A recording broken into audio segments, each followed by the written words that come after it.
사랑하는 성도 여러분, 우리는 한여름밤의 꿈을 꾸면서도 우리 마음에 있는 소원 또 우리의 희망을 놓치지 않습니다. 한마디로 표현하면 믿음의 명문대가를 이루는 꿈입니다.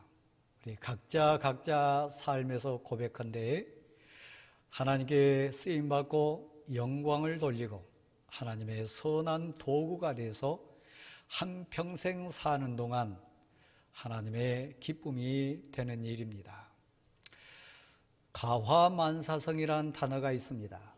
또 수신제가, 치국, 평천하, 공의, 가정의 소중함, 기도하는 아버지, 어머니, 또 사랑으로 하나 된 형제들, 특별히 가정의 텃밭에서 내 인생의 싹이 트고 줄기를 뻗어 올리고 탐스러운 인생의 열매를 내놓는 감격을 우리 꿈꾸기도 합니다. 그래서 한 가정은 하나님이 이 땅에 허락하신 최고의 복의 터전입니다. 형제가 연합하여 하나 되는 현장이기도 하고 아버지 어머니의 사랑이 그야말로 그 눈빛에서 꿀송이같이 떨어지는 그런 현장이 가정입니다. 여러분 가정은 그런 은혜 가운데 지금 잘 진행되고 있습니까? 소망을 가지고 씨앗을 잘 뿌려놓고 기다리는 단계입니까? 막 싹이 파릇파릇 돋고 줄기가 쭉쭉 뻗어나는 감격을 체험하며 삽니까? 하늘의 하나님, 내가 누구간데, 우리가 무엇이 간데, 우리 가정에 이런 탐스러운 열매를 주셨습니까? 그 열매를 두 손에 들고 감격하면서 지금 찬양하는 그런 영광스러운 현장은 아닙니까? 반대로, 하나님 도우소서. 하나님이 원하시는 우리 가정의 삶이, 우리 가정을 향한 하나님의 귀한 뜻이 이런 모습은 아닐진데 지금 눈물이 있습니다. 아픔이 있습니다. 하나님 사랑이 필요합니다. 하나님 은혜가 꼭 필요합니다. 도우소서. 속히 오셔서 평화를 주소서. 하나님 이렇게 세워주시기를 원합니다.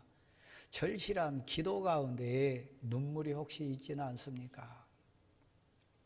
오늘 본문에 등장하는 이삭과 리브가가 꾸려가는 그 가정도 그랬습니다.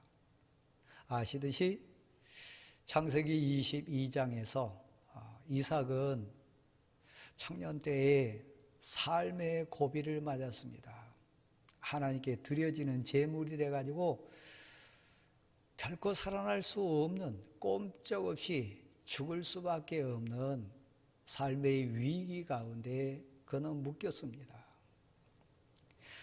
아버지 아브라함의 신앙 고백과 하나님의 명령에 의해서 그는 제물이 되어야 될 인생 자체였습니다. 하나님이 믿음 주셔서 아버지에게 순종할 수 있는 아들로 하나님의 영광을 사모하면서 온전히 헌신하기 원하는 믿음으로 단 위에 올려진 인생이었습니다. 생명의 주권이 그에게 있지 않았습니다. 순종하는 아버지, 그 아버지를 명하신 하나님께 이삭의 인생은 달려 있었습니다. 하나님이 복 주셔서 하나님이 살려주셨어요.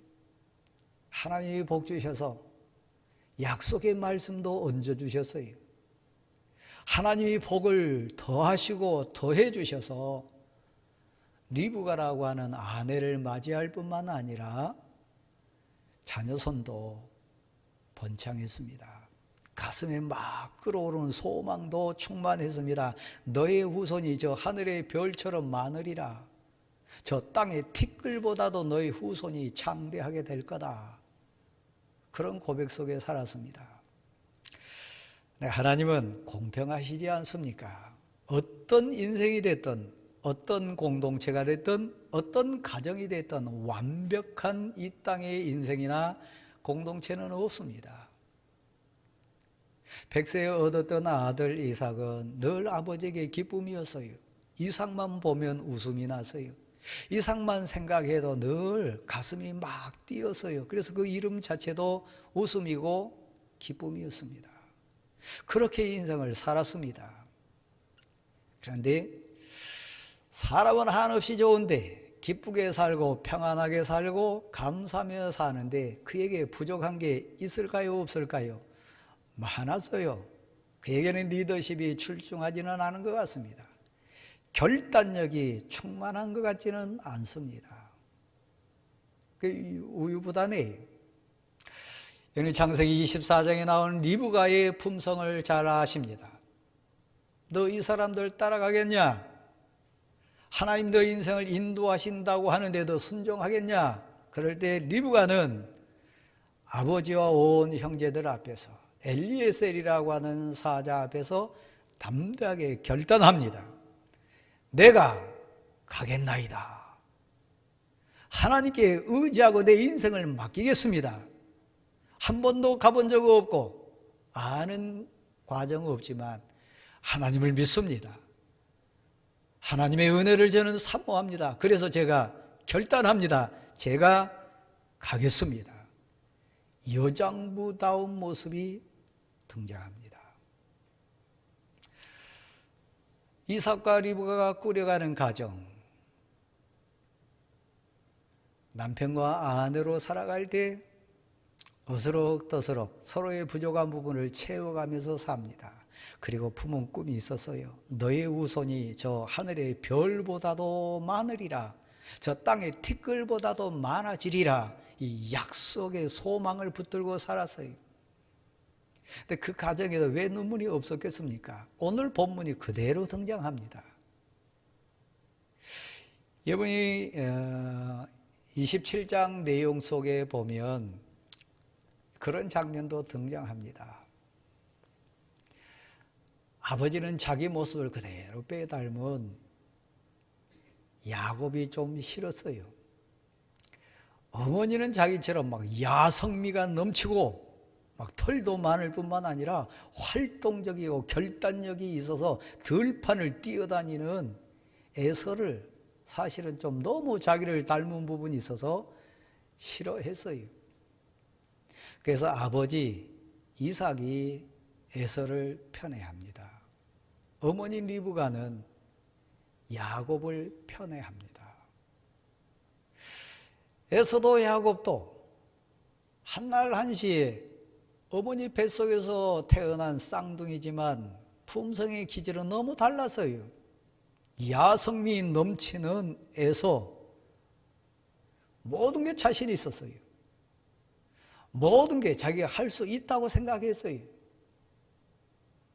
거기까지는 좋은데 도가 지나쳐서 하나님의 은혜 없이도 하나님 주신 축복의 의미 없어도 내가 내 인생 꾸릴 수 있겠다 자신했어요. 그래서 장자의 축복권을 멸시했어요. 무시했어요. 하늘로부터 임한 하늘의 신령한 복에 대한 소원이 그렇게 간절하지 않았어요. 야곱 그 이름처럼 나면서부터 형의 발 뒤꿈치를 꽉 붙잡고 늘어지는 그런 간교함이 있었어요. 아버지가 편애합니다. 어머니가 편애합니다. 그 결론은 뻔하지 않습니까? 편애에 싹이 돋아나는데 그 열매가 뭘로 열리겠어요?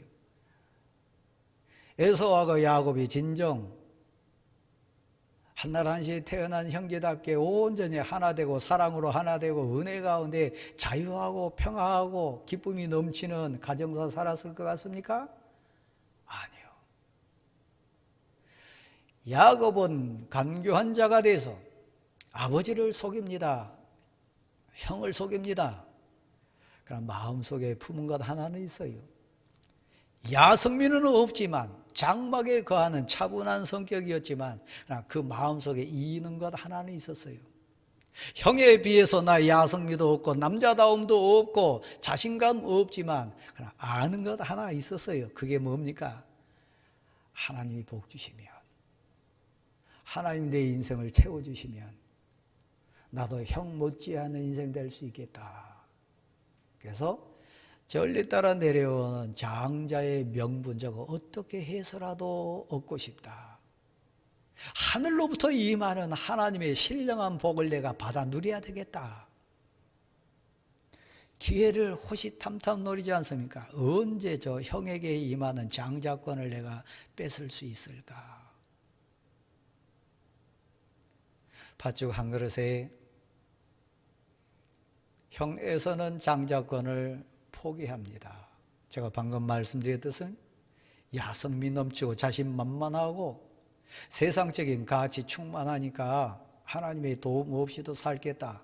그까지 장자권이 무슨 의미 있으랴? 나 할 수 있는데 하찮게 여겼던 그 장자권을 꿈에도 소원하면서 저거 얻어야 되겠다. 저게 내가 사는 비결이다.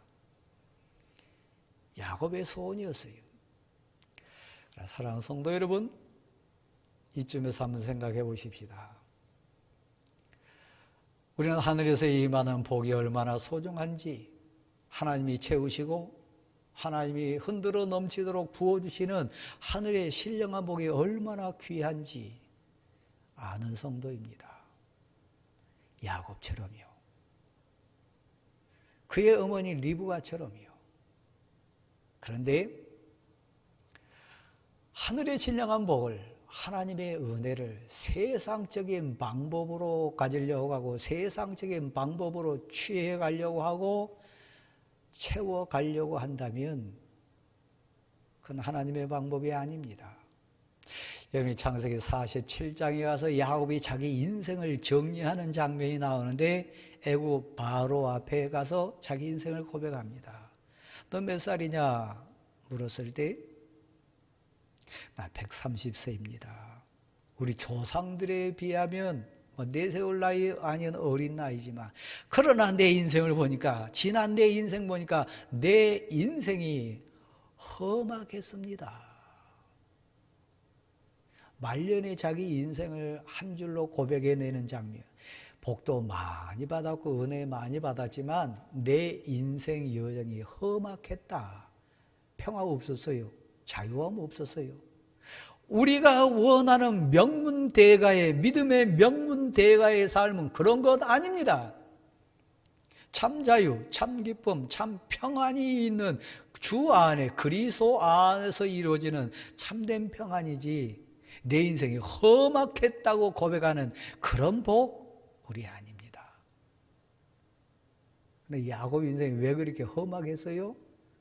하늘의 신령한 복을 사모하고 알기는 알았으되 그 하늘의 복을, 하늘의 신령한 은혜를 세상적인 가치로 추리려고 하고 꾸리려고 하고 채우려고 했기 때문입니다. 아버지를 속이지 않습니까? 그건 신앙가치 아닙니다. 형을 속이려고 하지 않습니까? 형에게 빼앗으려고 하지 않습니까? 이건 세상 가치지 하늘 가치는 아닙니다. 그래서 오늘 본문에 여러분 바로 앞장에는 27장 내용 보면 에서가 한을 품습니다. 분노해서 우리 아버지 돌아가시기만 해봐라. 그럼 넌 나한테 죽었다. 그때를 기다리고 있습니다. 내 동생을 죽여가지고 내가 내 한을 풀리라. 내게서 장자권을 뺏어갔을 뿐만 아니라 내게서 복을 뺏어간 저 동생을 내가 반드시 죽이리라. 이건 하늘가치 아닙니다.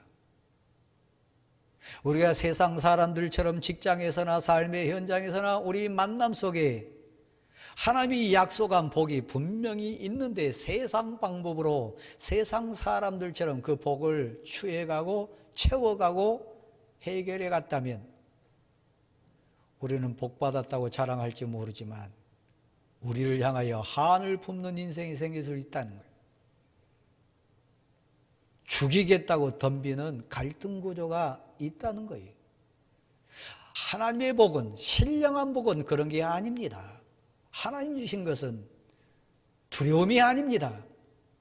하나님이 주신 것은 험악한 인생 아닙니다.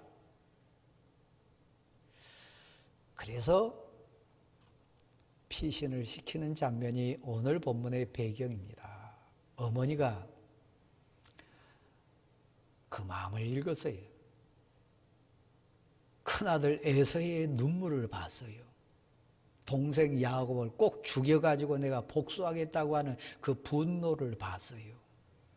어머니가 행복했어요?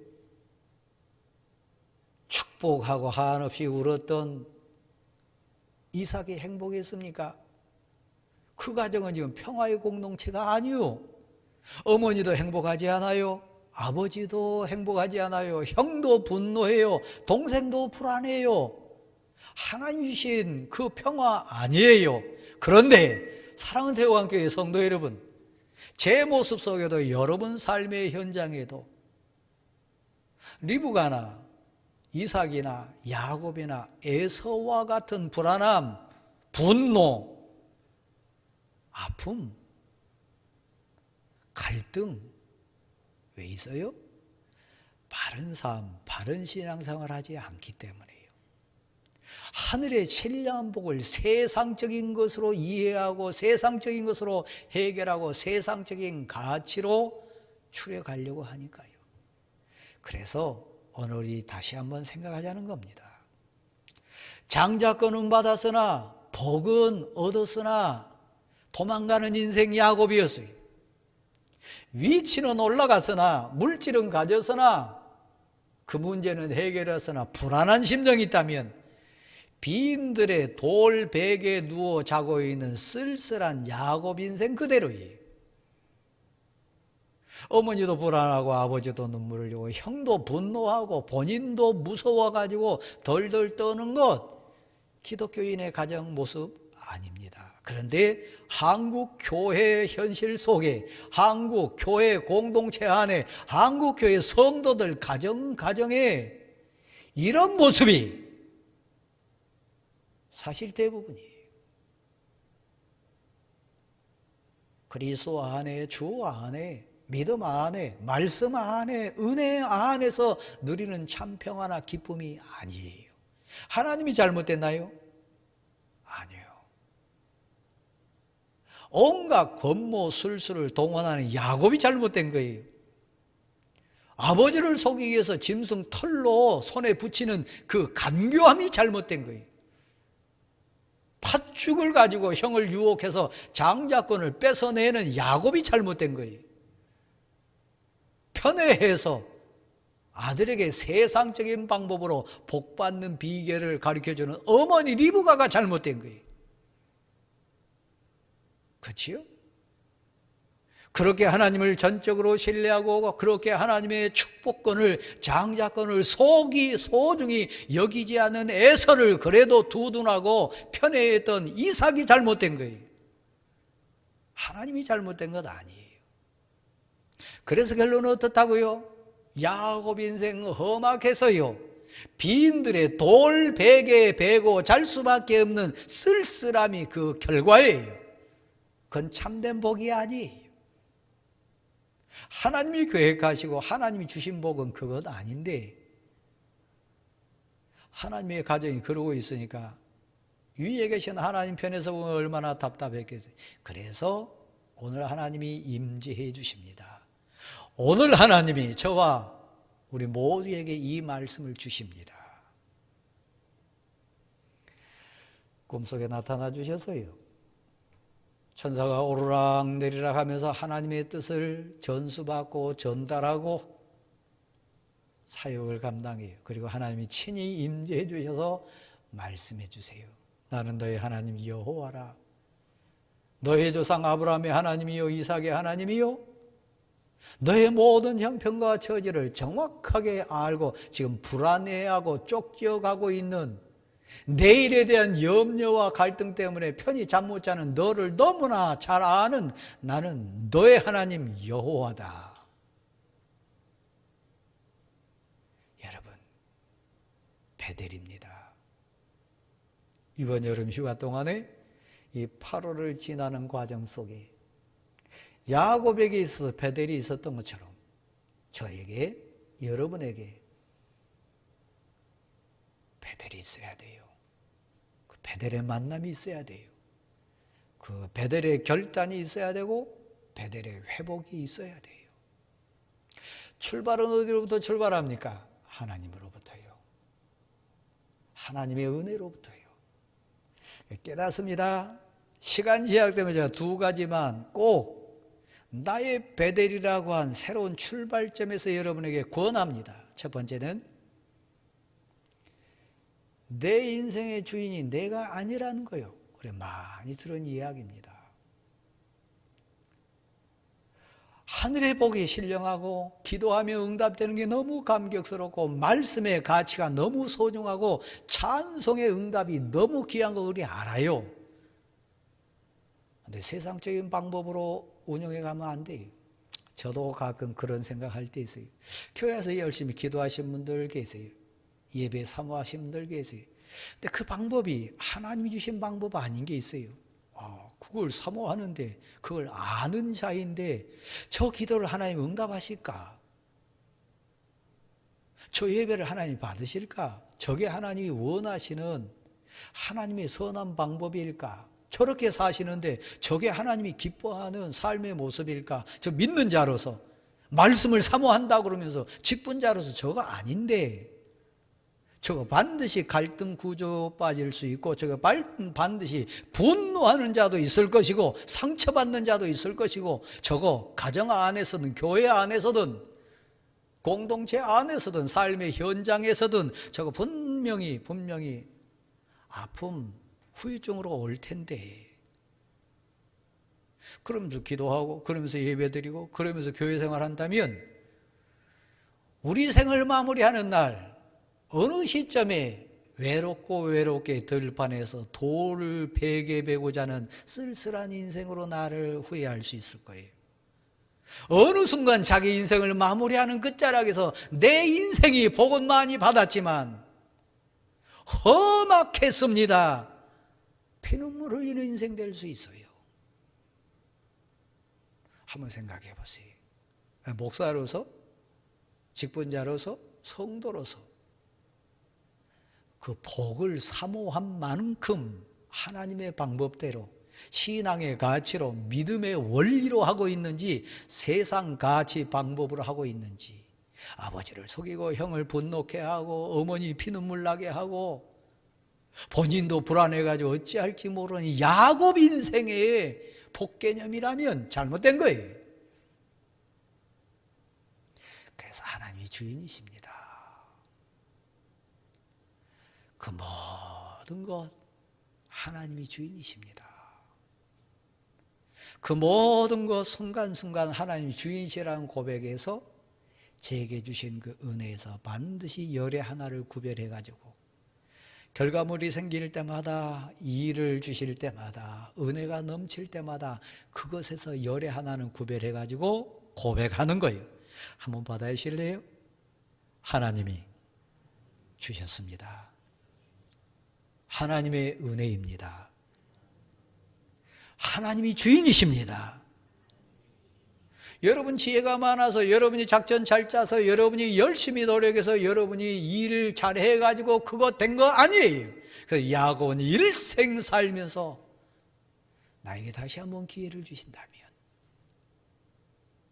그 모든 것의 주인이 하나님인 것을 제가 고백하며 살겠습니다. 나 은혜로 삽니다. 이것도 하나님의 것입니다. 거기에 자유가 있어요. 거기에 평안이 있어요. 1000번, 10,000번 내가 굴러도 하나님 허락하지 않으면 헛고생하는 거예요. 1000번, 10,000번 손을 내질러도 하나님이 막으시면 그거 헛손질 돼요. 인생의 신앙의 믿음의 눈을 뜨면 뜰수록 우리가 고백하면서 토해내는 고백은 뭡니까? 은혜입니다. 오직 은혜입니다. 하나님이 하셨습니다. 감사합니다. 그게 11조 신앙이고 베델에서 거듭난 야곱의 신앙입니다. 두 번째는 그겁니다. 내가 몰랐습니다. 이곳에 하나님이 계심을, 나의 모든 것을 보시고 아시고 주관하고 계시는 하나님이 나와 함께 하심을 제가 몰랐습니다. 두렵습니다. 이곳이 거룩한 곳인 것, 이곳이 하나님의 삶의 현장에 허락하신 곳, 가정이 됐든 직장이 됐든 교회가 됐든 내가 머무는 곳, 내가 가는 곳, 내가 행하는 일, 내가 만나는 사람, 내가 추진하는 그 모든 인생사에 와, 하나님이 계시다. 내가 지금 하나님 앞에 있습니다. 하나님이 보십니다. 하나님이 듣습니다. 하나님이 없는 것처럼, 하나님이 모르신 것처럼 그렇게 야곱이 살았다는 거예요. 아버지 앞에 막 그 손에 털을 붙이면서 하나님이 불꽃 같은 눈으로, 야, 너 왜 아버지 속이려고 그러냐, 이 나쁜 놈. 하나님 불꽃 같은 눈 앞에 있다면 그 털 붙였을까요? 아니었을 거예요. 와, 여기 하나님이 계시다. 내 옆에 하나님이 계시다. 이곳이 하나님의 계신 하늘이 열리는 문이다. 여러분이 거하는 처소, 여러분이 생활하는 현장, 하나님이 함께 하십니다. 하나님이 다 보십니다. 그 야곱의 베델은 그겁니다. 이곳이 거룩함이요. 그래서 내가 이곳의 주권자 되신 하나님 앞에 엎드리겠습니다. 무릎을 꿇겠습니다. 하나님 앞에 제가 온 마음 정성 다해서 제 인생을 고백하면서 드리며 살겠습니다. 그래서 거기다가 뭘 쌓아요? 제단을 쌓습니다. 예배 드리는 심정으로, 찬송하는 심정으로, 기도하는 심정으로, 말씀 앞에 있는 심정으로 남은 생애를 살겠습니다. 결단한 것. 이곳에 하나님께 나아가는 제단을 쌓겠습니다. 베델이요. 여러분의 베델은 어디입니까? 제게는 제 베델이 있습니다. 인생을 회복하고 하나님 앞에 회개하고 하나님 앞에 결단하면서 이제는 하나님 붙들고 살겠습니다. 결단하는 제 베델이 있습니다. 야곱에게 베델이 있었습니다. 그래서 야곱은 소망의 인생입니다. 약속의 말씀을 받는데 얼마나 여러분 가슴을 뛰게 하는지 한번 들어보십시오. 여러분에게 주신 말씀입니다. 나는 너의 하나님 여호와라. 너의 조상의 하나님 여호와라. 너와 너의 자손으로 말미암아 모든 민족에게, 모든 세상 사람들에게 복이 임하게 할 거다. 너를 향한 나의 계획을 다 이루기까지 절대로 내가 너를 떠나지 아니할 거다. 어디로 가든지 무슨 일을 행하든지 내가 너와 항상 함께 할 거다. 나는 너의 하나님이다. 그러니까 쫓겨가는 야곱 얼마나 두렵습니까? 죽이겠다고 쫓아오는 형을 생각할 때마다 얼마나 불안합니까? 한 번도 가보지 못한 외갓집 갈 때 얼마나 초조하겠습니까? 그렇죠? 내일에 대한, 과거에 대한, 현장에 대한, 지금 여러분 그렇게 사랑받고 어머니 치마폭에서 살았던, 장막 속에서만 살았던 인생이 들판에서 혼자 누워있으니까 얼마나 외롭고 쓸쓸했겠어요. 결론은 뭡니까? 불안한 거 아닙니까? 근데 하나님이 내가 너와 함께 하겠다. 어디를 가든지 내가 너와 함께 하겠다.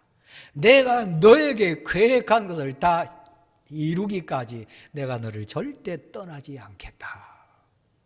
이 약속을 해 주신 거예요. 성도는 이 사람입니다. 믿음으로 사는 사람의 담대함은 바로 이것입니다. 하나님이 나와 함께 하신다. 하나님이 내 편이시다. 하나님이 나를 주관해 가십니다. 이 고백으로 사는 거예요.